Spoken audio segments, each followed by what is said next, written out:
The Appian Way, Rome's most prestigious road, 11 miles of marble and conquest, dawn 71 BCE. You'd expect soldiers, merchants, the rhythm of empire waking up. Instead there are crosses, 6,000 of them. The smell hits first. Blood music fresh enough that the morning dew hasn't washed it away yet. Then the sound, shallow breathing multiplied by thousands, crows circling, waiting. A Roman merchant walks past, music adjusting his toga, doesn't look up. A mother pulls her child closer to the road's edge, away from the bodies, not out of horror, out of convenience. Children play near the base of a cross like it's a tree. These aren't criminals hanging here, not traitors, slaves, men who dared to dream of freedom, who followed a gladiator named Spartacus and nearly brought Rome to its knees. This music isn't execution.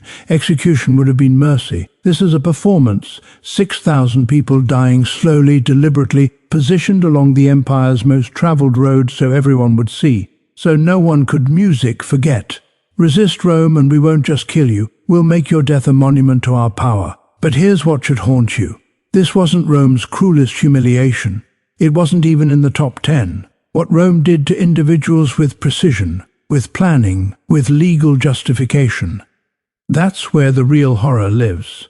The civilization that gave us law, order, roads, aqueducts, the foundation of what we call civilization itself.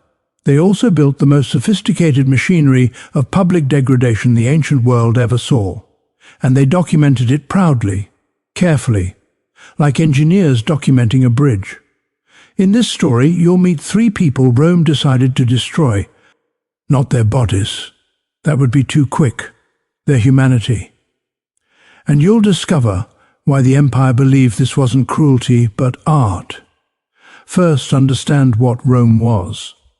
Not the Hollywood version, the real thing. 50 million people under Roman control. 3 continents, Britain music to Mesopotamia. 400 amphitheaters built specifically music for public spectacles. One empire maintained by relatively few legions. How do you control 50 million people without modern technology, without surveillance, without instant communication? Music Rome found an answer, psychological warfare. And they perfected music it.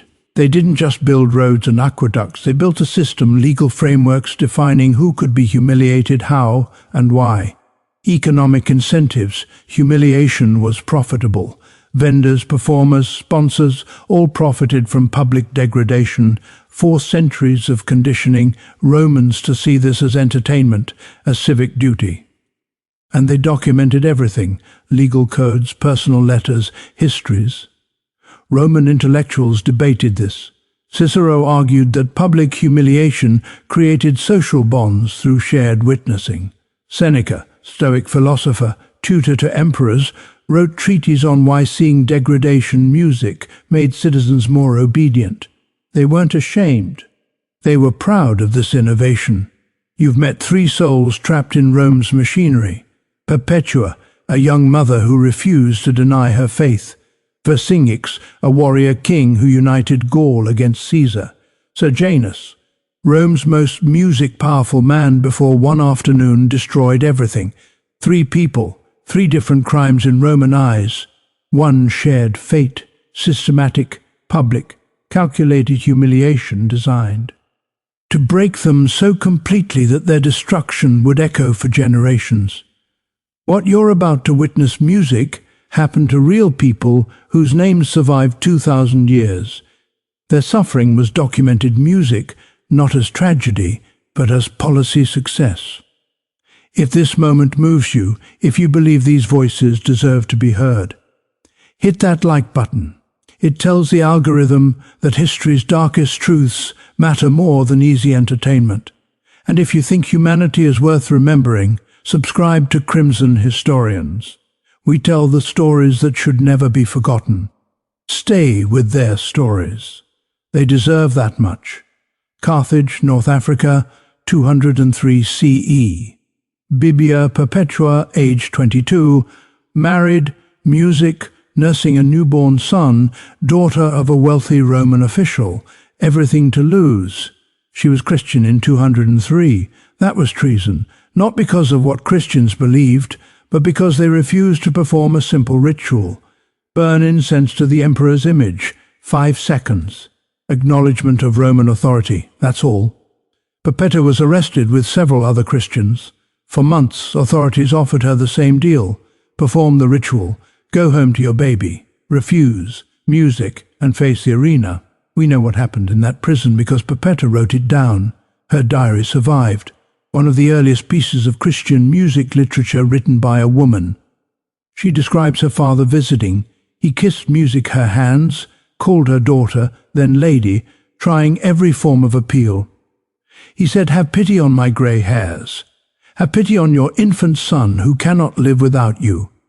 And she writes, "I grieved for my father because he alone of all my family would not rejoice at my martyrdom. Guards brought her baby to the prison, let her nurse him, then took him away over and over each visit, just perform the ritual. Hold your son forever. Each refusal, you're choosing death over music, your child. What kind of mother are you?" Roman sources describe what they did next. They didn't torture her physically, that would create sympathy. Instead, they broke her through her identity as music, a mother. The night before her execution, Perpetua Music wrote one final entry. She describes a vision of climbing a bronze ladder lined with swords, reaching paradise. Then she writes, "And I awoke, and I understood that I would not be fighting with beasts, but with the devil Music himself." She was wrong. She would be fighting with something worse than the devil. Rome's music machinery of humiliation refined over centuries to break people in front of crowds. Gaul, modern France, 52 billion CE Vercingetorix. Music. His name meant Great King of Warriors, age 30, chief of the Arveri tribe, the man who did the impossible, united dozens of GIC tribes against Rome. For the first time in decades, music Rome faced a unified enemy in Gaul. Vercingetorix wasn't just music brave, he was brilliant. Guerrilla tactics scorched earth. He studied Roman methods and used them against Julius Caesar himself. He almost won.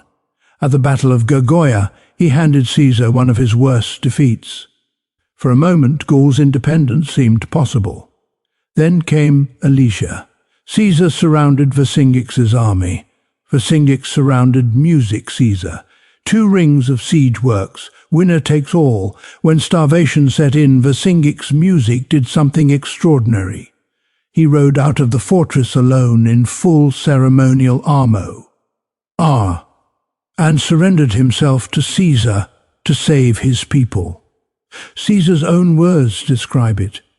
The leader of the Gauls, having put on his most beautiful armor and decorated his horse, rode through the Roman camp and made a circuit around the tribunal where I was seated.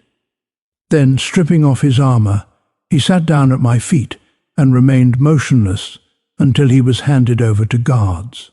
Caesar promised Vercingetorix's music warriors mercy if their king surrendered. The warriors went free. Vercingetorix's music did not. Caesar kept him alive, not for negotiation, not for information, but something else. Because Caesar knew he would return to Rome someday for his triumph, and a triumph needed the right prop. Vercingetorix spent 6 years in Rome's Tullian prison, underground darkness alone. Why did Caesar wait so long? The answer is in Roman strategic thinking. Anticipation music amplifies impact. For 6 years, Romans heard stories of the GIC king in chains beneath the city. His legend grew. His upcoming humiliation became the most anticipated spectacle in Rome. In 46 BC, Caesar finally scheduled his triumph. Vercingetorix would be the centerpiece. Not executed quickly, not imprisoned forever. Music displayed, paraded, humiliated, then only at the end killed. The Romans had refined triumph processions, music over centuries. They knew exactly how to break a king in front of a crowd. March 7th, 203 CE, Carthage Amphitheater. Games celebrating the music emperor's birthday. Perpetual and Felicity.